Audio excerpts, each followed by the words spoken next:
ഏകദേശം 4ഓളം സ്റ്റേറ്റുകളിലാണ് ഇലക്ഷൻ നടക്കുന്നത്. അതിൽ ഈ മറ്റുള്ള സ്റ്റേറ്റുകളിലെ ഇലക്ഷൻ കേരളം വലിയ പ്രാധാന്യം കൊടുക്കുന്നില്ല. കാരണം കേരളത്തിൽ വരാൻ പോകുന്ന ഒരു ചേഞ്ച് അതിന് വലിയ പ്രാധാന്യമാണ്. കാരണം 10 വർഷത്തിന് ശേഷമാണ് അവിടെ കോൺഗ്രസ് അധികാരത്തിൽ വരുന്നത്, UDF. ഇപ്പം നേരത്തെ ഇലക്ഷൻ കഴിഞ്ഞ സമയത്ത്, ഇലക്ഷന് മുമ്പൊക്കെ വലിയ സംഭവമായിരുന്നു. BJP 10 സീറ്റ് കിട്ടും, 15 സീറ്റ് കിട്ടും. ഇപ്പം BJPയുടെ തോന്നൽ ഒരു സീറ്റ് കിട്ടുമോ 2 സീറ്റ് കിട്ടുമോ ആ രീതിയിലോട്ട് പോയി. അവർക്ക് കൃത്യമായിട്ടറിയാം അവർ വൈപ്പ് ഔട്ടായി പോകും ഈ ഇലക്ഷനിൽ പൂർണ്ണമായിട്ട്. അപ്പം ഞാൻ ആ പറഞ്ഞതിൽ ഉറച്ചു നിൽക്കുന്നു. അതിൻ്റെ ദൂരം നേട്ടം ഉണ്ടാക്കാൻ സാധിക്കത്തില്ല. അതിൻ്റെ പുറകിൽ അതിൻ്റെ ഫ്രസ്ട്രേഷനാണ് ഈ നന്ദഭജനം, അത് പാട്ടുപാടി ഇത് പാട്ടുപാടി എന്നും പറഞ്ഞ് മരളകിയിരിക്കുന്നത്. മലയാളികൾ അത്ര മോശമൊന്നുമല്ല, അത് BJPയുടെ ആൾക്കാർ മനസ്സിലാക്കുക. അപ്പം അതിന് പുതിയൊരു സംഭവമായിട്ട് കൗണ്ടറായിട്ട് ക്രിസ്ത്യാനികൾ വോട്ട് ചെയ്തില്ല, അതുകൊണ്ട് അതാണ് പ്രശ്നമെന്നും പറഞ്ഞ് ഇറങ്ങിയിരിക്കുക. സംഭവമേ ഉള്ളൂ ഈ നന്ദഗോപാലോ നന്ദഭജനോ അതിൻ്റെ അകത്ത് ക്രിസ്ത്യൻ പാട്ടുപാടി. ഞാൻ ടോപ്പിക് അതല്ല. ടോപ്പിക് എന്ന് പറയുന്നത് ആരായിരിക്കും അടുത്ത കേരളത്തിൻ്റെ മുഖ്യമന്ത്രി. ഇൻട്രസ്റ്റിംഗ് ആ ടോപ്പിക്ക്. കാരണം നിങ്ങൾക്കറിയാവുന്ന വസ്തുതയാണ്, കോൺഗ്രസ് പാർട്ടി എന്ന് പറയുന്നത് സ്റ്റേറ്റിന് വലിയ പ്രാധാന്യമൊന്നുമില്ല. എന്നാൽ പ്രാധാന്യമുണ്ട് താനും. അതിന് ഏറ്റവും കൂടുതൽ കോൺഗ്രസ് പാർട്ടിയുടെ പ്രാധാന്യം എന്ന് പറയുന്ന ഹൈക്കമാൻഡാണ്, കോൺഗ്രസിൻ്റെ കേന്ദ്ര നേതൃത്വമാണ്. ഉറപ്പായിട്ടും ഇന്ത്യയിലെ കോൺഗ്രസ് പാർട്ടിയുടെ കേന്ദ്ര നേതൃത്വം എന്ന് പറയുന്നത് AICC പ്രസിഡൻ്റായിട്ട് ഖർഗെയുണ്ട്, അതൊരു പേരിന് മാത്രമാണ്. രാഹുൽ ഗാന്ധിയുണ്ട്. രാഹുൽ ഗാന്ധിക്ക് ഈ പറയുന്ന പോലെ ഈ കോൺഗ്രസിൻ്റെ കാര്യങ്ങളൊന്നും നോക്കാൻ പുള്ളിക്ക് താല്പര്യമില്ല. രാഹുൽ ഗാന്ധി ഒരു നല്ല രാഷ്ട്രീയക്കാരനൊന്നുമല്ല. അപ്പോൾ ഇത് കോൺഗ്രസിൻ്റെ ഹൈക്കമാൻഡ് എന്ന് പറയുന്നത് ഞാൻ നേരത്തെ ഒരു 2-3 വീഡിയോ പറഞ്ഞിട്ടുണ്ട്. അതിൻ്റെ സംഘടനാ സെക്രട്ടറി, അതായത് രാഹുൽ ഗാന്ധി കഴിഞ്ഞാൽ ഏറ്റവും പവർഫുൾ, ഖർഗെ പോലും അല്ല, ഏറ്റവും പവർഫുൾ എന്ന് പറയുന്നത് കാര്യങ്ങൾ നടത്തുന്നത്, അതായത് കോൺഗ്രസ് പാർട്ടിയുടെ ഫൈനാൻഷ്യൽ സാമ്പത്തിക പ്രശ്നങ്ങൾ അതാണ് കൈകാര്യം ചെയ്യേണ്ടത്. നേരത്തെ ചെയ്തുകൊണ്ടിരുന്ന അഹമ്മദ് പട്ടേലാണ്, പിന്നെ ഓസ്കാർ ഫെർണാണ്ടസ് ഉണ്ടായിരുന്നു, പിന്നെ ദേവേന്ദ്ര ദ്വിവേദി ഉണ്ടായിരുന്നു, ഇവരൊക്കെ ഉണ്ടായിരുന്നു. അപ്പം അതിനുശേഷം ആ പോസ്റ്റിലോട്ട് വന്നിരിക്കുന്നത് മലയാളിയായ KC വേണുഗോപാലാണ്. കാരണം ഈ കോൺഗ്രസ് പാർട്ടി ചലിപ്പിക്കണമെങ്കിൽ ശരിക്കും സാമ്പത്തികം വേണം, അത് നേരെ കൊണ്ട് നടക്കണം. ഈ അടിച്ചു മാറ്റൽ കോൺഗ്രസ് പാർട്ടിക്കകത്ത് എപ്പോഴും ഉള്ളത്. അപ്പോൾ അത് നടത്തിക്കൊണ്ട് പോകുന്നത് KC വേണുഗോപാലാണ്. അതുകൊണ്ടാണ് ഞാൻ പറഞ്ഞത് കോൺഗ്രസ് പാർട്ടിയുടെ ഹൈക്കമാൻഡ് എന്ന് പറയുന്നത് മലയാളിയായ KC വേണുഗോപാലാണ്. അതിൻ്റെ അകത്ത് രാഹുൽ ഗാന്ധിക്കും ഖർഗെയ്ക്കും ഒന്നും വലിയ പ്രസക്തിയില്ല. പേരിന് അവിടെ ഇരിക്കുന്നത്, കാര്യങ്ങളൊക്കെ നടത്തുന്ന KCയാണ്. പക്ഷെ ഉറപ്പായിട്ടും രാഹുൽ ഗാന്ധി കോൺഗ്രസ് പാർട്ടിയുടെ എല്ലാമാണ്. അപ്പം അപ്പുറത്ത് VD സതീശനുണ്ട്.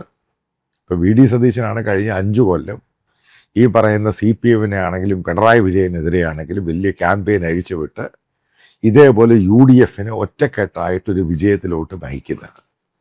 അതിൻ്റെ എല്ലാ ക്രെഡിറ്റും ഈ പറയുന്ന VD സതീശനായ ക്രെഡിറ്റിനകത്ത് അതിനെ പിന്തുണച്ചു ഫെസിലിറ്റേറ്റ് ചെയ്തു എന്ന കാര്യം മാത്രമേ KC വേണുഗോപാലിനുള്ളൂ. മറ്റൊരു പേര് ഉയർന്നു വരുന്നു, ആദ്യം മുതലേ കേൾക്കുന്ന പേരാണ് രമേശ് ചെന്നിത്തല. നിങ്ങൾ ആദ്യം മനസ്സിലാക്കുക, രമേശ് ചെന്നിത്തല ഈ പറയുന്ന റേസിനകത്ത് എവിടെയില്ല. പുള്ളിക്ക് മുഖ്യമന്ത്രി ആകണം, അതിനുവേണ്ടി പുള്ളി ഏതാണ്ടൊക്കെ ചെയ്യുന്നു, ആൾക്കാരെ കൊണ്ട് പറയിപ്പിക്കുന്നു. NSSൻ്റെ സെക്രട്ടറി സുകുമാരൻ നായരെ കൊണ്ട് പറയിപ്പിക്കുന്നു, അവരെ കൊണ്ട് പറയിപ്പിക്കുന്നു, ഇവരെ കൊണ്ട് പറയിപ്പിക്കുന്നു എന്നല്ലാതെ രമേശ് ചെന്നിത്തല പിക്ചറിലില്ല. ആകെ 2 പേരേ ഉള്ളൂ, ഒന്ന് KC വേണുഗോപാലും ഒന്ന് VD സതീശനും.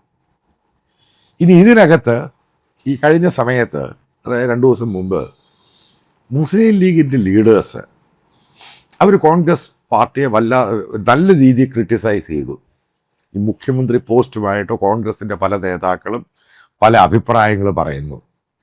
ഇതെല്ലാം മാറ്റർ ചെയ്യുന്നുണ്ട്. കഴിഞ്ഞ 10 വർഷം പ്രതിപക്ഷത്തിരുന്ന ശേഷം ഭരണകക്ഷിയായിട്ട് വരികയാണ്. കാരണം മുസ്ലിം ലീഗിൻ്റെ വലിയൊരു ശതമാനം പ്രവർത്തകർക്കും മനസ്സിലാക്കുക, ആ മേഖലയിൽ കോൺഗ്രസിനേക്കാൾ ശക്തമാണ് മുസ്ലിം ലീഗ്.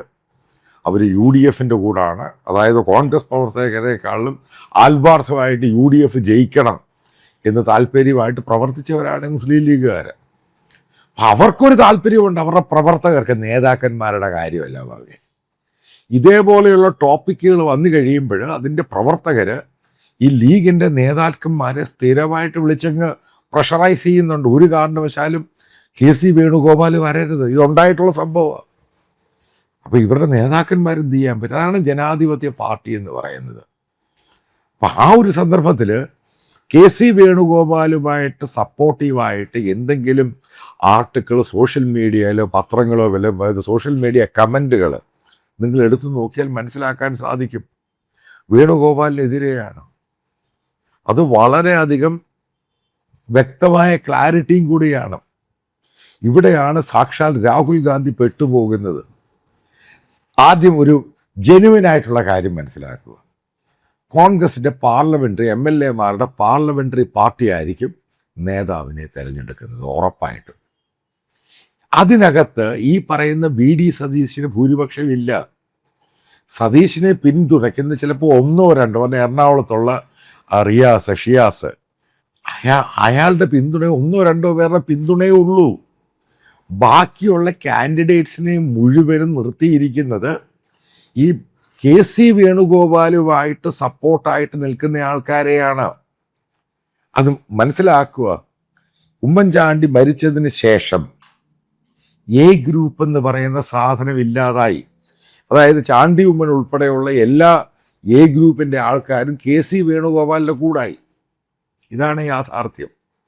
അതായത് ഹൈക്കമാൻഡ് എന്ന് പറയുന്ന KC വേണുഗോപാൽ, അതിൻ്റെ അകത്ത് രമേശ് ചെന്നിത്തലയ്ക്കും മറ്റുള്ളവർക്ക് യാതൊരു പ്രാധാന്യമില്ല, സതീശനും പ്രാധാന്യമില്ല.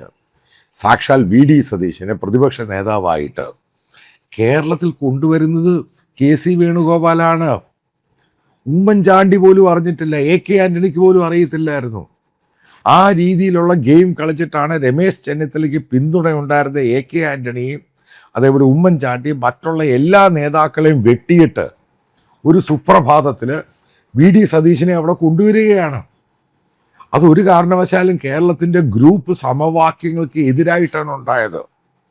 അതിനുശേഷമാണ് ഉണ്ടായത് കേരളത്തിലെ AI ഗ്രൂപ്പ് ഇല്ലാതായി. I ഗ്രൂപ്പ് നേരത്തെ ഈ പറയുന്ന KCയുടെ കൂടെ പോയി. അത് കഴിഞ്ഞിട്ട് ഉമ്മൻചാണ്ടിയുടെ മരണശേഷം ഈ കംപ്ലീറ്റ് ആയിട്ട് A ഗ്രൂപ്പിൻ്റെ പ്രാദേശിക ജില്ലാ നേതാക്കളും സ്റ്റേറ്റ് ലീഡേഴ്സും അവർ ഈ KC വേണുഗോപാലിൻ്റെ കൂടെ അങ്ങ് പോയി. അപ്പോൾ സതീശൻ നേതാവായി, പ്രതിപക്ഷ നേതാവായി, അദ്ദേഹം ക്യാമ്പയിൻ നടത്തി. ഇനി ഇവിടെയാണ് കോൺഗ്രസ് പാർട്ടിക്ക് പറ്റുന്ന പ്രശ്നങ്ങൾ ഉണ്ടാകാൻ പോയി. ഇൻ കേസ് KC വേണുഗോപാലിനെ രാഹുൽ ഗാന്ധി പിന്തുണച്ചു, അല്ലെങ്കിൽ പാർലമെൻ്ററി പാർട്ടിയിൽ KC വേണുഗോപാലിന് ഭൂരിപക്ഷം കിട്ടി, പിക്ചർ കേരളത്തിൽ അങ്ങ് മാറും. അതായത് ആദ്യം ഒരു കാര്യം മനസ്സിലാക്കുക, ഇതെല്ലാം ജനാധിപത്യ പാർട്ടികളാണ്, കമ്മ്യൂണിസ്റ്റ് പാർട്ടി പോലെയല്ല. ഇതിനകത്ത് ജനങ്ങളുടെ ഹിതമായിട്ടും പാർട്ടി പ്രവർത്തകർ, നേതാക്കളല്ല, അവർക്കെതിരായിട്ട് ഹൈക്കമാൻഡോ ഇതേപോലെയുള്ള തീരുമാനങ്ങൾ വന്നു കഴിഞ്ഞാൽ ജനങ്ങളങ്ങ് എതിരാവും. ജനങ്ങളെതിരായി കഴിഞ്ഞു കഴിഞ്ഞാൽ ഇവിടെ ഉണ്ടാകാൻ പോകുന്ന CPMൻ്റെ നേതൃത്വത്തിൽ വലിയ സമരങ്ങളങ്ങ് സ്റ്റാർട്ട് ചെയ്യും. അതിനെ പാർഷ്യലായിട്ട് ഈ പറയുന്ന KC വേണുഗോപാലിനെ എതിർക്കുന്നവർ സപ്പോർട്ടും ചെയ്യും. ഇതാണ് ജനാധിപത്യത്തിൻ്റെ ഏറ്റവും വലിയ പ്രശ്നം. അവിടെയാണ് പാർലമെൻ്ററി പാർട്ടിക്കകത്ത് ഭൂരിപക്ഷം കിട്ടി, അതുകൊണ്ട് KC വേണുഗോപാൽ ആകട്ടെ, അല്ലെങ്കിൽ ഹൈക്കമാൻഡ് രാഹുൽ ഗാന്ധിയുടെ പിന്തുണയോടുകൂടി KC വേണുഗോപാൽ ആകട്ടെ.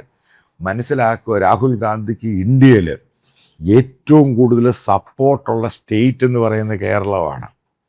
ഏറ്റവും കൂടുതൽ സപ്പോർട്ട് ഇന്ത്യയിൽ ഒരു സ്റ്റേറ്റിന് രാഹുൽ ഗാന്ധിക്ക് കേരളത്തിലെ പോലെ സപ്പോർട്ടില്ല. ഈ ഒരു സന്ദർഭത്തിൽ രാഹുൽ ഗാന്ധി ഈ പറയുന്ന KC വേണുഗോപാലിനെ പിന്തുണച്ചാൽ മനസ്സിലാക്കുക, ഈ സോഷ്യൽ മീഡിയയിൽ നടക്കുന്ന റിഫ്ലക്ഷൻ എന്ന് പറയുന്നത് പബ്ലിക് ആക്ഷനാണ്.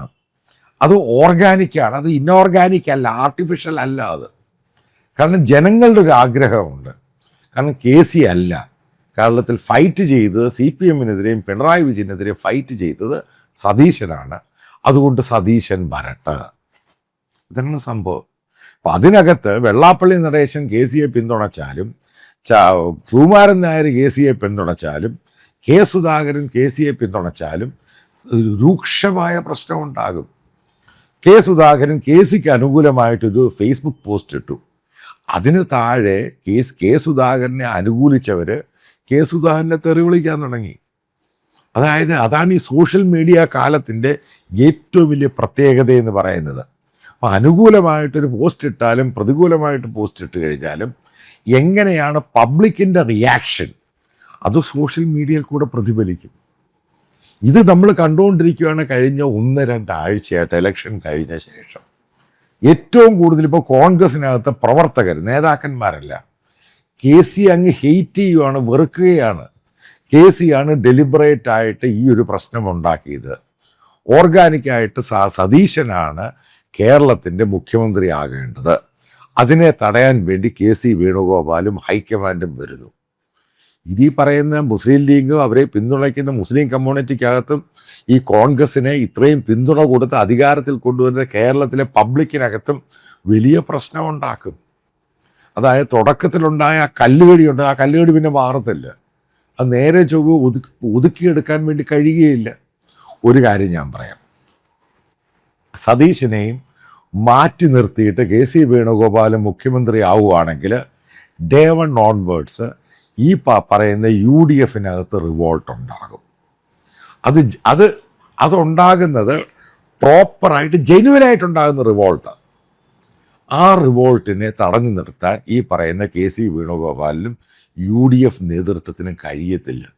ലീഗിനത് ഏറ്റവും വലിയ പേടി, അവരുടെ ബേസ് വീണ്ടും ഇളകാൻ തുടങ്ങുമോ.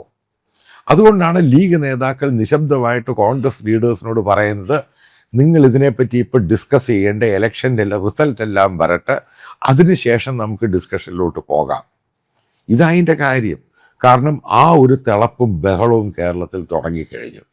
കാരണം കെ സിയെ മറ്റേ നൂല് കെട്ടി ഇറക്കുന്നു, ഇറക്കുന്നു, ഇറക്കുന്നു എന്നൊക്കെ പറയുമ്പോൾ മനസ്സിലാക്കേണ്ടത് കേരളത്തിലെ ബഹുഭൂരിപക്ഷം ജനാധിപത്യ വിശ്വാസികൾ വോട്ട് ചെയ്തിരിക്കുന്ന പിണറായി വിജയനെ മാറ്റുക, അടുത്ത ഒരാളായിട്ട് കൊണ്ടുവരിക. അവർ കണ്ടിരിക്കുന്ന സതീശനെയാണ്. അതാണ് അതിൻ്റെ കാര്യം. ഇതാണ് ജെന്യുവനായിട്ടുള്ള കാര്യം. മറ്റൊരു കാര്യം നിങ്ങൾ മനസ്സിലാക്കണം, ഉമ്മൻചാണ്ടിക്ക് ശേഷം കേരളത്തിൽ കോൺഗ്രസിനകത്ത് ഇതേപോലെ പോപ്പുലറായിട്ടുള്ള നേതാവ് ഉണ്ടായിട്ടില്ല. അതാണ് അതിൻ്റെ മറ്റ് കരിസ്മാറ്റിക് ആയിട്ടുള്ള നേതാവ് ഉണ്ടായിട്ടില്ല. എല്ലാവരും കൂടെ ഒരുമിച്ച് കൊണ്ടുപോയി.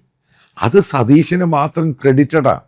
അപ്പോൾ ഈ സന്ദർഭത്തിലൊക്കെ മനസ്സിലാക്കേണ്ടതാണ്, ഈ ഇലക്ഷന് മത്സരിക്കുന്ന പല സ്ഥാനാർത്ഥികളുണ്ട്, കോൺഗ്രസ് സ്ഥാനാർത്ഥികൾ.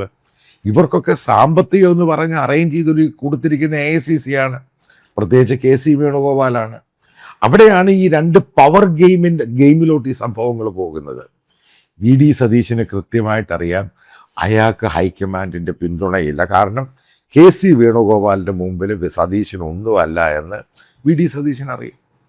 കാരണം സതീശൻ ഉദ്ദേശിക്കുന്ന മാഡത്തിൻ്റെ പൂർണ്ണമായിട്ട് ഞാൻ പറയാം, സോണിയാഗാന്ധി പൂർണ്ണമായിട്ട് നിശബ്ദയാണ്. അവർ അസുഖമൊക്കെയാണ്, അവരൊരു ചെറിയ ഒരു പകുതി ബെഡ് റിഡൻ കണ്ടീഷനാണ്. അവരെവിടെ ഏർപ്പെടുന്നേയില്ല. അവർ കൃത്യമായ നിർദ്ദേശം പ്രിയങ്ക ഗാന്ധിക്കും കൊടുത്തിട്ടുണ്ട്. രാഹുൽ ഗാന്ധിയാണ് നിർദ്ദേശങ്ങൾ എടുക്കുന്നത്, ഡിസിഷൻ എടുക്കുക, അതിൻ്റെ അകത്ത് ഇടപെടരുത്. ഇങ്ങനെ ഇപ്പോൾ രാഹുൽ ഗാന്ധിയിലാണ് കോൺസെൻട്രേഷൻ. അതാണ് ഞാൻ പറഞ്ഞത്, ഈ പറയുന്ന ഹൈക്കമാൻഡ് കെട്ടിയിറക്കുന്ന രാഹുൽ ഗാന്ധിയുടെ സപ്പോർട്ടോടുകൂടി കെ സി വേണുഗോപാൽ കേരളത്തിലെ മുഖ്യമന്ത്രി ആകുമ്പോൾ കേരളത്തിലെ കോൺഗ്രസ്സുകാരും കോൺഗ്രസിനെ സപ്പോർട്ട് ചെയ്തവരും പ്രത്യേകിച്ച് മുസ്ലിം ലീഗും മുസ്ലിം കമ്മ്യൂണിറ്റിയിലുള്ളവരും ഏറ്റവും കൂടുതൽ വെറുക്കാൻ പോകുന്നവരെ കെ സി വേണുഗോപാലിനെ അല്ല, അത് നേരെ രാഹുൽ ഗാന്ധിയിലോട്ടങ്ങ് തിരിയും. ഇത് കോൺഗ്രസിനകത്ത് പ്രശ്നമുണ്ടാക്കും, വലിയ പ്രശ്നമുണ്ടാക്കും. ആ സന്ദർഭത്തിൽ VD സതീശൻ ഞാൻ മന്ത്രിയാകുന്നില്ല, ഞാനൊരു സാധാരണ MLA ആയി ഒരു കോൺഗ്രസ് പ്രവർത്തകനായിട്ട് മാത്രം നിന്നോളാമെന്ന് പറയുന്നു. വീണ്ടും പ്രശ്നം രൂക്ഷമാകും. അടുത്തത് ഉറപ്പായിട്ട് രമേശ് ചെന്നിത്തലയ്ക്ക് മുഖ്യമന്ത്രി സ്ഥാനം കിട്ടിയില്ലെങ്കിൽ അയാൾക്ക് ഡെപ്യൂട്ടി ചീഫ് മിനിസ്റ്റർ പോസ്റ്റ് തന്നെ കൊടുക്കേണ്ടി വരും. അപ്പം നിങ്ങൾ ഉദ്ദേശിക്കണം, അപ്പം നായന്മാർ മാത്രം മതിയോ? K C Venugopal, VD Satheesan, K Muraleedharan, Ramesh Chennithala, Thiruvanchoor Radhakrishnan, എല്ലാം നായന്മാർ മാത്രം മതിയോ? ഇതൊക്കെയാണ് ഈ കോൺഗ്രസ് പാർട്ടിക്കകത്ത് വലിയ പ്രശ്നങ്ങളുണ്ട്. കാരണം ഈ പറയുന്ന എല്ലാവരും മന്ത്രിമാരാകാനിരിക്കുകയാണ്, ഞാൻ ഈ പറയുന്ന ആൾക്കാർ മുഴുവനും. അപ്പോൾ കേരളത്തിൽ കോൺഗ്രസ് പാർട്ടി നോമിനേറ്റ് ചെയ്യുന്ന 10 മന്ത്രിമാരിൽ 6-7 മന്ത്രിമാരും നായന്മാരും മാത്രം. അപ്പോൾ ഈഴവ കമ്മ്യൂണിറ്റിക്കും ബാക്ക്വേർഡ് ക്ലാസ്സിനും ക്രിസ്ത്യൻ കമ്മ്യൂണിറ്റിക്കും കൊടുക്കണ്ടായോ? അതാണ് പറയുന്നത്. ഇത് കൊണ്ടുപോകുക എന്ന് പറയുന്നത് വലിയ പാടാണ്. ഈ ഒരു സന്ദർഭത്തിൽ ഹൈക്കമാൻഡ് കെട്ടിയിറക്കി KC വേണുഗോപാൽ വന്നാൽ ഡേ 1 ഓൺവേർഡ്സ് പാർട്ടി ഇത് റിവോൾട്ട് ഉണ്ടാകും. പബ്ലിക് പിന്നെ സപ്പോർട്ട് ചെയ്യത്തില്ല. അതായത് കോൺഗ്രസ് നേതാക്കളുടെ കാര്യമല്ല പറയുന്നത്, ഇപ്പോൾ തന്നെ അവിടെ മത്സരിക്കുന്ന അതായത് മത്സരിച്ച് കഴിഞ്ഞിരിക്കുന്ന റിസൾട്ട് വെയിറ്റ് ചെയ്യുന്ന പല കോൺഗ്രസിൻ്റെ കാൻഡിഡേറ്റ്സും, അതായത് MLA പോസ്റ്റ് മത്സരിക്കുന്ന അവരുടെ മേലിൽ പ്രഷർ ഉണ്ടായിട്ടുണ്ട്. KCയെ സപ്പോർട്ട് ചെയ്യരുത്, സതീശനെ സപ്പോർട്ട് ചെയ്യുക. കാരണം വോട്ട് ചെയ്ത ജനങ്ങൾക്ക് ചോദിക്കാമല്ലോ. ഇതാണ് ലീഗിലും ഉണ്ടായത്. ഈ ഒരു സന്ദർഭത്തിൽ രാഹുൽ ഗാന്ധിയുടെ ഹൈക്കമാൻഡ് ഏത് രീതിയിൽ പ്ലേ ചെയ്യും, ഇത് വലിയ കാര്യമാണ്. ഈ പറയുന്ന കോൺഗ്രസ് പാർലമെൻ്ററി പാർട്ടിക്കകത്ത് KC വേണുഗോപാലിന് ഭൂരിപക്ഷം കിട്ടിക്കഴിഞ്ഞാലും ക്വസ്റ്റ്യൻ മാർക്ക് വരിക. അതാണ് ഞാൻ പറഞ്ഞത്, റിവോൾട്ടിനുള്ള സാധ്യത തുടക്കത്തിൽ തന്നെ ഉണ്ടാകാൻ സാധ്യതയുണ്ട്. അതായത് കെട്ടിയിറക്കിയാൽ ഈ സംഭവം പൊതുജനം എന്ന് പറയുന്നത് ഒരിക്കലും കഴുതയല്ല. അവർക്കൊരു പെർസെപ്ഷനുണ്ട്, സതീശനായിരിക്കണം അവരുടെ മുഖ്യമന്ത്രി. ആ ഒരു സന്ദർഭത്തിൽ KC വേണുഗോപാലിനെ കെട്ടിയിറക്കിയാൽ ഡേ 1 ഓൺവേർഡ്സ് UDFനകത്ത് പ്രശ്നമുണ്ടാകും, ലീഗിൽ പ്രശ്നമുണ്ടാകും, വലിയ പ്രശ്നമുണ്ടാകും. കോൺഗ്രസിൻ്റെ ബേസ്, അതായത് സാധാരണക്കാരനായ പ്രവർത്തകർക്കിടയിൽ പ്രശ്നമുണ്ടാകും. പിന്നെ ഈ UDFന് മുന്നോട്ട് പോകാൻ വലിയ പാടായിരിക്കും. അതായത് 10 വർഷത്തിന് ശേഷമാണ് ഭരണത്തിൽ വരുന്നത്. അപ്പോൾ അതിനകത്ത് ഒരു പെർസെപ്ഷനുണ്ട്, ഏത് രീതിയിലുള്ള കാഴ്ചപ്പാട്. അപ്പോൾ അത് നയിക്കാൻ വേണ്ടി ആരാണ് നേതാവ്, ആരാണ് അടുത്ത കേരളത്തിലെ മുഖ്യമന്ത്രി, ഇതിന് പ്രാധാന്യമുണ്ട്. ഇതിനെ എങ്ങനെ ഓവർകം ചെയ്യുമെന്നുള്ളതാണ് കോൺഗ്രസിനെ വലയ്ക്കുന്ന ഏറ്റവും വലിയ ക്വസ്റ്റ്യൻ. അതേപോലെ ഇത്രയും വലിയൊരു സീനിയറായിട്ടുള്ള നേതാക്കന്മാർ മന്ത്രിമാരാകാനിരിക്കുകയാണ്. മനസ്സിലാക്കുക, ചില സന്ദർഭങ്ങൾ അതിനകത്ത് ഒളിഞ്ഞിരിക്കുന്ന പല ഘടകങ്ങളുണ്ട്. അതെല്ലാം പൊട്ടിത്തെറിക്കാനുള്ള സാധ്യതയും കൂടുതലാണ്.